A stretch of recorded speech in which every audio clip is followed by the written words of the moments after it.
Selanjutnya, rekan Taois pertama-tama dapat melayani sebagai murid luar dari Istana Sumbu Batu kita. Jika setelah beberapa ratus tahun, Anda benar-benar merasa bahwa Istana Poros Batu kami tidak cocok untuk rekan Taois, Anda dapat pergi sendiri selama Anda mengambil sesuatu yang setara dengan metode kultivasi immortal yang telah Anda pilih. Kami tidak akan menghentikan Anda sedikit pun. Gao Sheng sepertinya telah melihat jejak keraguan terakhir di hati Han Li. Ada kondisi seperti itu. Baiklah, karena kakak Gao berkata demikian, maka Han akan pergi ke Istana Sumbu Batu untuk melihat sendiri. Mata Han Li berkilat, dan dia akhirnya membuat keputusan. Seperti yang dikatakan Gao Sheng, hal terpenting baginya sekarang adalah mengubah energi asal abadi di tubuhnya dan benar-benar mengkonsolidasikan alam abadi sejati. Dalam keadaan seperti itu, bukanlah pilihan yang buruk baginya untuk pertama-tama mengikatkan dirinya pada kekuatan besar dan kemudian perlahan-lahan memahami seluruh alam abadi. Ketika Gao Sheng mendengar jawaban Han Li, dia sangat gembira dan berulang kali mengatakan bahwa Han Li tidak akan menyesali keputusannya. Dengan goyangan lengan bajunya, sebuah bayangan terpisah dari punggungnya dan memadat menjadi Gao Sheng, berjubah perak. Kamu akan bertugas di sini untuk jangka waktu tertentu. Pertama-tama aku akan membawa teman Han ke Istana Batu Poros. Gao Sheng berjubah perak menjawab tanpa ekspresi, maka kamu harus segera kembali. Jika kamu ditemukan oleh pengawas wilayah ini, aku tidak akan bisa melindungimu lama-lama. Kamu tidak perlu khawatir tentang itu. Platform Immortal Ascension ini terletak di tempat yang begitu terpencil.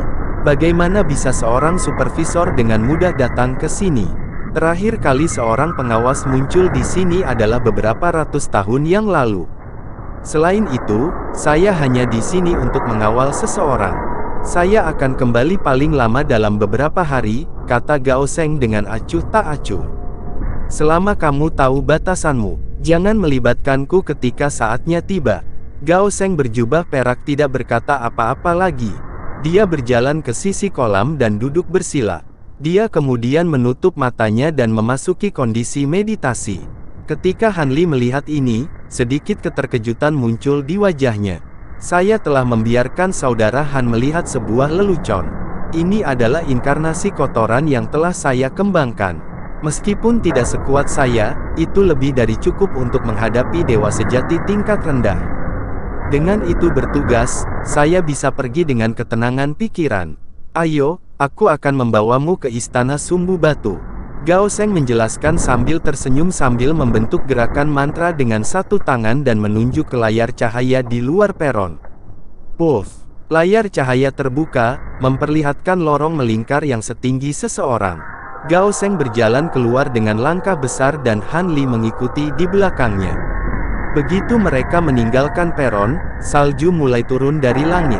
Pada saat yang sama, hawa dingin yang aneh menyapu mereka. Bahkan dengan tubuh tirani Han Li, dia tidak bisa menahan cemberut. Ketika Gao Sheng melihat situasi Han Li, jejak keterkejutan melintas di wajahnya. Karena Northern Frost Immortal Realm dinamai dengan kata, Han, suhu di luar biasanya sangat dingin. Jika mereka mengalami hari bersalju seperti itu, kekuatan dingin aneh di udara bisa dibayangkan. Bahkan dewa tingkat rendah yang lahir dan besar di alam abadi ini harus memakai satu atau dua artefak anti dingin yang disempurnakan secara khusus sebelum mereka berani menghadapi salju secara langsung.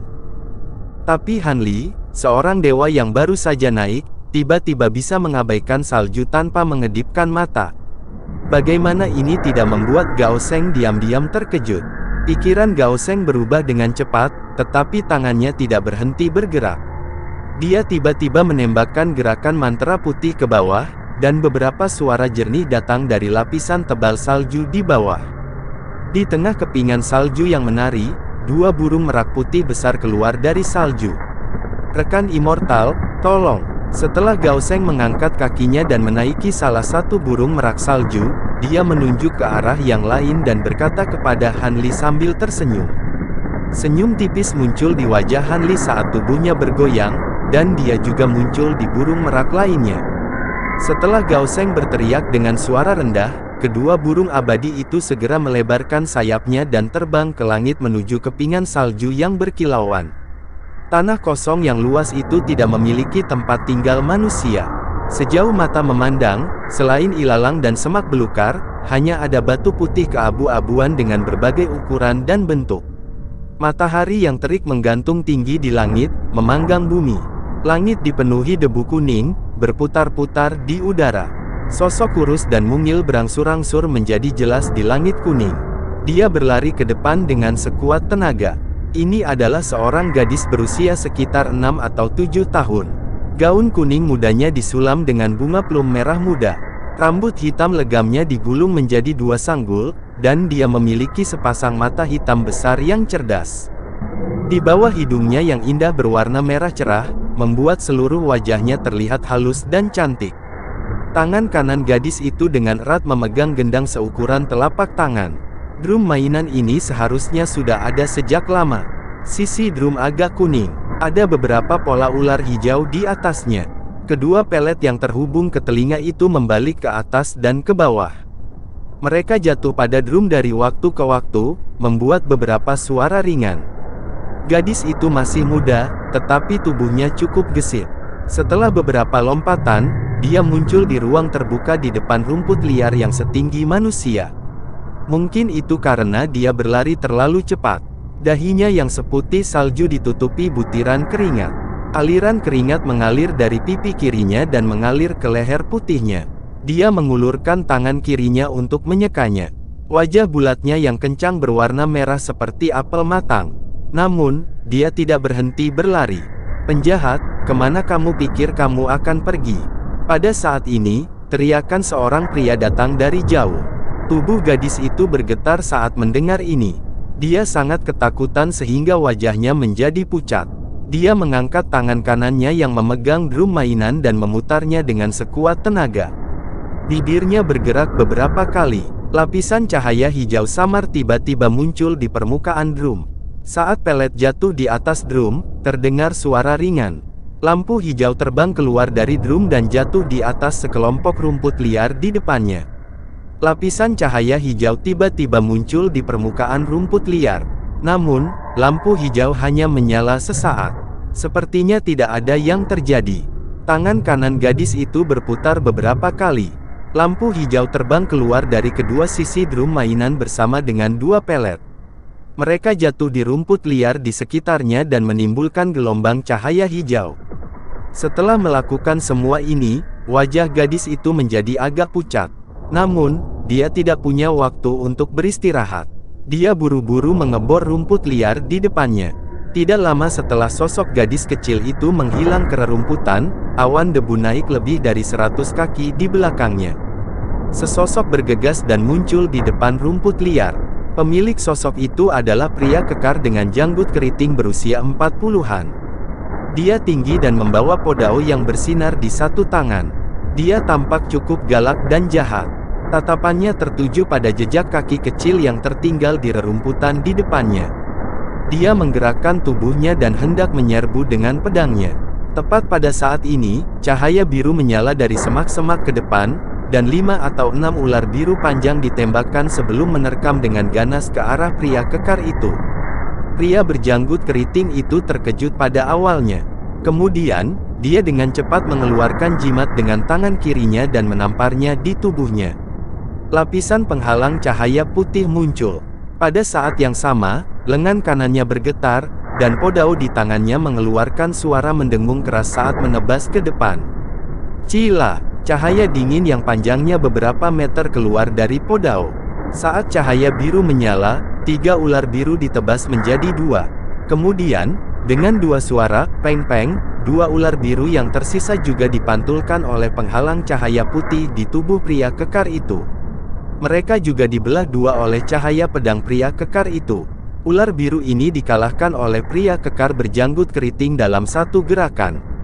Mereka kemudian mengungkapkan wujud aslinya, yang sebenarnya adalah beberapa kelompok gulma hijau. Pria kekar dengan janggut keriting mendengus. Saat dia akan terus berlari ke rerumputan, ekspresinya tiba-tiba berubah. Dia menyingkirkan podao dan berdiri diam.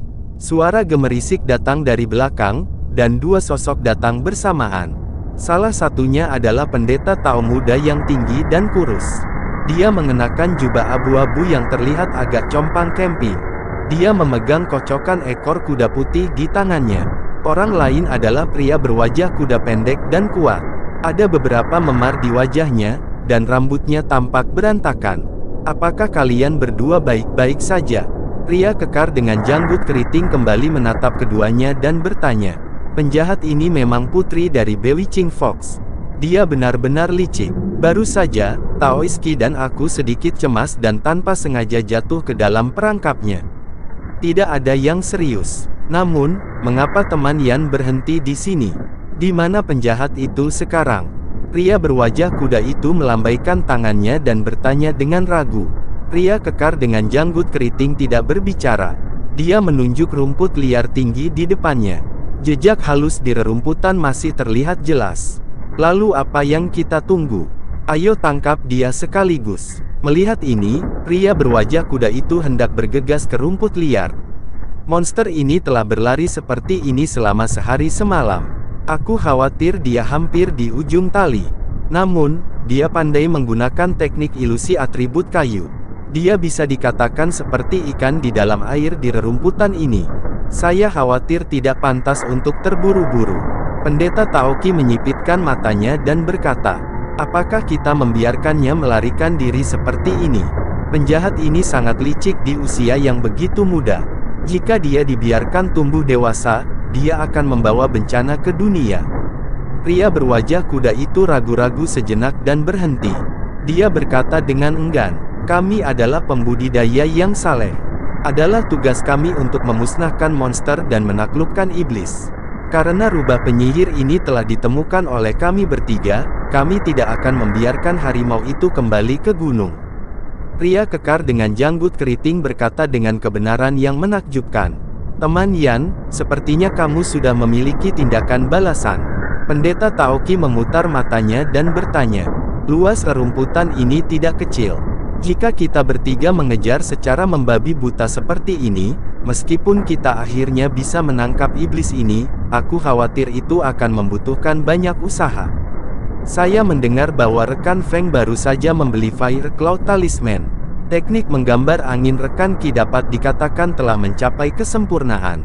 Dengan mereka berdua bekerja sama, rerumputan ini akan menghilang secara alami. Setan ini juga tidak akan punya tempat untuk bersembunyi, kata pria kekar berjanggut keriting itu perlahan. Fire Cloud Talisman, bukan tidak mungkin. Namun, setelah kami menangkap Bewitching Fox ini, bulunya akan menjadi milikku. Saya tidak menginginkan yang lain.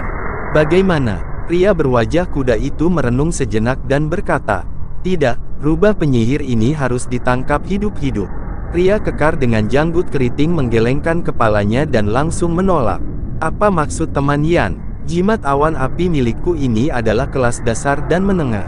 Itu menghabiskan banyak uang. Wajah pria berwajah kuda itu tenggelam dan suaranya tiba-tiba menjadi dingin. Rekan Feng, tolong jangan tidak sabar. Jika saya tidak salah, teman Yan harus menjadi murid luar dari Asosiasi Saber Darah. Belum lama ini, asosiasi mengeluarkan misi. Jika Anda dapat menangkap rubah penyihir ini hidup-hidup, Anda tidak hanya akan menjadi murid dalam, tetapi Anda juga akan menerima pil merah darah dan 1000 batu roh sebagai hadiah. Pendeta Taoki memandang pria kekar itu dengan tatapan yang dalam dan berkata, saya tidak berharap rekan Qi mendapat informasi yang sangat baik. Anda tahu banyak tentang asosiasi saber darah kami. Aku tidak akan bertele-tele. Jika kalian berdua bisa membantuku menangkap Bewitching Fox ini hidup-hidup, semua batu roh akan dibagi rata. Bagaimana? Pria kekar dengan janggut keriting berkata kepada keduanya tanpa mengubah ekspresinya. Karena teman Yan mengatakan demikian, saya tentu saja tidak keberatan. Pendeta Taoki dengan santai meletakkan kocokan ekor kuda di tangannya di lengannya. Kalau begitu, jangan tunda lagi. Ayo lakukan. Pria berwajah kuda itu berkata dan mengeluarkan jimat dari dadanya. Setelah melihatnya dengan ekspresi sedih, dia melemparkannya ke depan dan menggumamkan sesuatu. Permukaan jimat itu tiba-tiba bersinar dengan selapis cahaya merah. Kemudian, itu meledak dan berubah menjadi bola api merah. Itu seperti awan api yang menekan rumput liar di bawah. Suara mendesing. Ilalang di bawah, yang setinggi manusia, langsung terbakar saat bersentuhan dengan awan api. Ketika pendeta Taoki melihat ini, dia berkata, "Dewa tak terukur," dan tiba-tiba melemparkan kocokan ekor kuda di tangannya. Dalam sekejap, suara siulan keras terdengar. Beberapa angin putih dan berkabut muncul dari udara tipis dan menyebar ke depan dalam bentuk kipas. Angin membantu api, dan api meminjam angin. Dengan cepat menyebar di sepanjang rumput liar seperti gelombang yang mengamuk.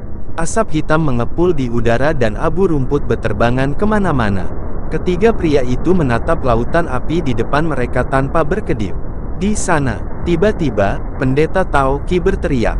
Sosoknya melesat seperti anak panah dan menyapu ke arah tempat tertentu di depannya. Dia mengguncang pengocok ekor kuda di tangannya dan permukaan pengocok itu samar-samar bersinar dengan lampu hijau. Ketika pria kekar berjanggut keriting dan pria berwajah kuda mendengar ini, semangat mereka bangkit. Mereka mengikuti di belakang pendeta Taoki dan bergegas keluar. Mereka melihat sesosok mungil tiba-tiba keluar dari rerumputan yang telah terkikis oleh lautan api sekitar 20 atau 30 kaki di depan. Itu adalah gadis kecil yang sebelumnya melarikan diri ke rerumputan. Namun, saat ini, gaun sutra kuning muda di tubuhnya robek di banyak tempat. Wajahnya yang cantik bahkan menghitam karena asap. Dia sebelumnya bersembunyi di area gulma yang agak luas ini. Agar tidak menimbulkan suara, dia dengan hati-hati mengubah arah gerak majunya. Ketika dia mendengar bahwa tidak ada suara yang datang dari belakangnya, dia berpikir bahwa dia bisa bernapas lega. Dia tidak menyangka pihak lain akan menggunakan api untuk memaksanya menunjukkan dirinya. Wajah gadis kecil itu tegang dan ekspresinya penuh kepanikan. Dia tidak mengatakan sepatah kata pun dan bergegas maju.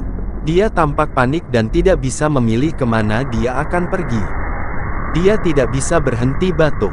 Akibatnya, dia belum melarikan diri jauh ketika dia merasakan angin sejuk di belakangnya. Rambut hijau lebat muncul dan meringkuk di belakangnya.